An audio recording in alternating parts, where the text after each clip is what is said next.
Correios, Brazil's iconic state-owned postal service, stands at a critical crossroads, facing a severe financial crisis that threatens its very existence. The company's request for a 20 billion reais loan has ignited a national debate, reaching the desk of President Lula himself. Without this emergency funding, Correios risks halting operations, defaulting on debts, and missing out on vital modernization. This moment forces Brazil to confront tough questions about the future of state-owned enterprises and the government's responsibility to rescue them. The decision ahead will shape not only Correios' fate, but the future of public administration in Brazil. Correios' urgent plea for a 20 billion reais loan is more than just a financial request. It's a last-ditch effort to stabilize the company's crumbling finances and prevent a collapse that could ripple across Brazil's economy. For decades, Correios has been the backbone of communication and commerce in the country, connecting remote towns and bustling cities alike. But mounting debts, outdated infrastructure, and fierce competition have pushed the company to the brink. The proposed loan isn't just about keeping the lights on, it's designed to fund a sweeping restructuring, overhaul outdated systems, and restore confidence among employees and customers. The plan is ambitious. 10 billion reais would be injected in 2025, providing immediate relief to the most pressing financial shortfalls and allowing Correios to address urgent operational needs. Then, 2 additional installments of 5 billion each are scheduled for 2026, ensuring a steady flow of capital to support ongoing reforms and prevent future crises. All of this funding is aimed at plugging critical cash flow gaps, paying off overdue debts, and modernizing operations, from new delivery vehicles to upgraded technology, so Correios can compete in a rapidly changing market. A powerful consortium of 5 major banks, spanning both public and private sectors, has signaled its willingness to lend this massive sum, but their support comes with a crucial condition. The Brazilian government must guarantee repayment, putting the state's credibility and resources on the line. This isn't just a corporate bailout. It's a national intervention to save a public service that millions of Brazilians depend on every day, from receiving vital medicines to running small businesses. The stakes are enormous, as the fate of Correios will directly impact families, entrepreneurs, and communities across the country. The loan's complex structure and the unprecedented need for a sovereign guarantee highlight just how dire Correios' situation has become, and how much is riding on this rescue plan. The outcome of this high-stakes gamble will determine whether Correios can recover, modernize, and thrive in the years ahead, or spiral further into crisis, with consequences that could be felt throughout Brazil for years to come. Correios' leadership has made its case, presenting a detailed plan to stabilize the company and restore public trust. Their proposal outlines cost-cutting measures, new business strategies, and a plea for urgent financial support. The boardroom is tense, as executives know the future of thousands of employees and the company's legacy hangs in the balance. But the final decision rests with President Lula. He faces immense pressure from all sides: unions, politicians, and the public. Lula must weigh the risks and rewards of a government-backed rescue, considering not just the financial implications, but also the political fallout and the message it sends about state intervention. The Ministry of Finance and the National Treasury are tasked with protecting public funds. Their teams pore over spreadsheets and forecasts, scrutinizing Correios' ability to repay any bailout and the potential risk to taxpayers. They must ensure that public money is not put in jeopardy and that any rescue plan is both responsible and sustainable. The Treasury's initial analysis has raised alarms, stalling the process.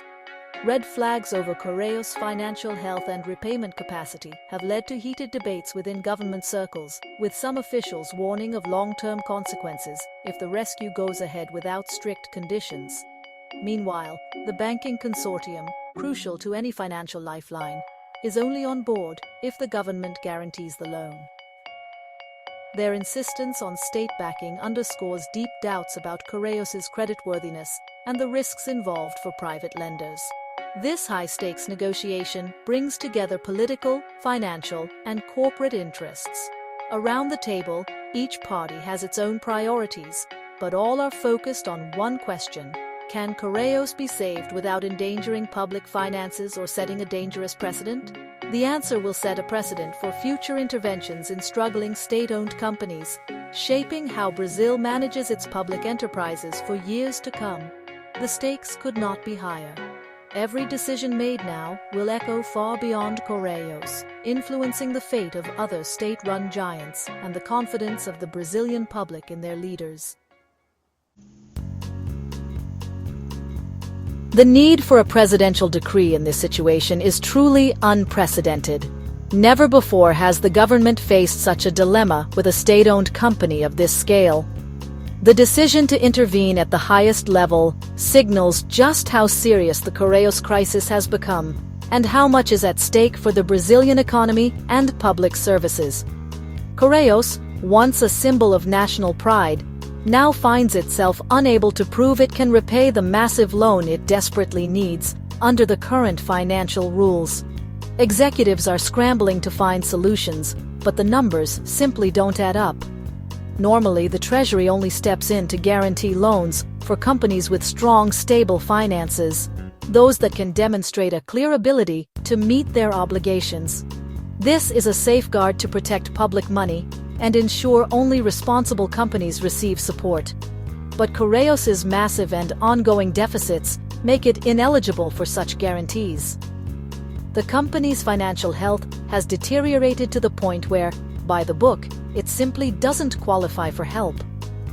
Lula's decree, if signed, would change the rules, allowing the Treasury to consider not just the company's current insolvency, but also its future recovery prospects. This would give Correios a lifeline, based on the hope of a turnaround. This legal workaround is highly controversial. Critics argue it sets a dangerous precedent, blurring the lines between urgent rescue and fiscal irresponsibility. Supporters, however, say it's a necessary step to save jobs and maintain essential services. The concern is that this move could open the door for other struggling state companies to seek similar exceptions, potentially putting even more public funds at risk and weakening the rules that keep government spending in check. The government is now working to draft a decree that walks a fine line, balancing the urgent need to rescue Correios with the responsibility to maintain fiscal discipline and avoid reckless spending.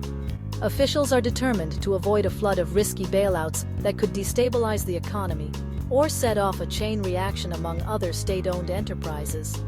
The Correios crisis is forcing Brazil to fundamentally rethink how it handles failures in its state enterprises and how to balance social needs with financial responsibility. Lula's signature on this decree will either set a bold new standard for government intervention or risk undermining the very fiscal safeguards designed to protect Brazil's future. Correios is hemorrhaging cash, losing around 750 million reais every month, an unsustainable gap between revenue and expenses. Years of rising costs, private competition, and outdated operations have pushed the company to the brink. The emergency loan is needed just to keep the lights on, pay workers, and prevent a nationwide service collapse. The numbers are stark. Without immediate help, Correios faces insolvency and a halt to essential services. Even with a government guarantee, the loan comes at a steep price. Interest rates at 136% of the CDI, far above the norm for Treasury-backed deals. Banks are demanding a premium, reflecting the high risk and political complexity of the bailout. The loan spans 15 years, with a 3-year grace period, giving Correios time to restructure before repayments begin. But the long-term and high rates mean taxpayers ultimately shoulder the risk if Correios fails to recover. This is no cheap fix. It's a costly gamble on the company's turnaround.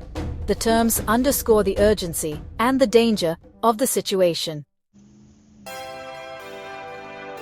This bailout could set a powerful precedent for all of Brazil's state-owned enterprises. A special decree for Correios may become a template for future rescues, raising concerns about moral hazard and fiscal discipline. The government is working to tie aid to strict restructuring milestones and oversight, hoping to avoid rewarding mismanagement. The Correios case reignites debate over the state's role in the economy and the cost of keeping inefficient enterprises afloat. The outcome will signal whether Brazil is committed to reform or willing to risk public funds for political priorities. The eyes of the nation are watching. If the loan is approved, Correios will get a lifeline: immediate cash to stabilize operations and time to implement deep reforms. Success means a leaner, modernized company, able to compete in e-commerce and repay its debts, turning the bailout into a smart investment. Failure, however, would see the company burn through the funds, default, and leave taxpayers with a massive bill. The restructuring plan is critical. Without real change, the crisis will repeat. The government must enforce strict oversight to ensure the loan drives transformation, not just delays the inevitable.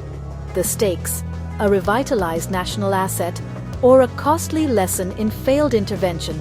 The next few years will reveal which path Brazil has chosen. The Correios crisis is a test of Brazil's resolve, balancing the need to preserve vital public services with the imperative of fiscal responsibility. The 20 billion reais loan is a bold bet on reform, but it comes with high risks and no guarantees. This moment demands transparency, accountability, and public vigilance to ensure the rescue leads to real change. The outcome will shape not just Correios, but the future of all state-owned enterprises in Brazil. As citizens, we must ask, is this a necessary investment or a dangerous precedent? The decision made today will echo for years to come.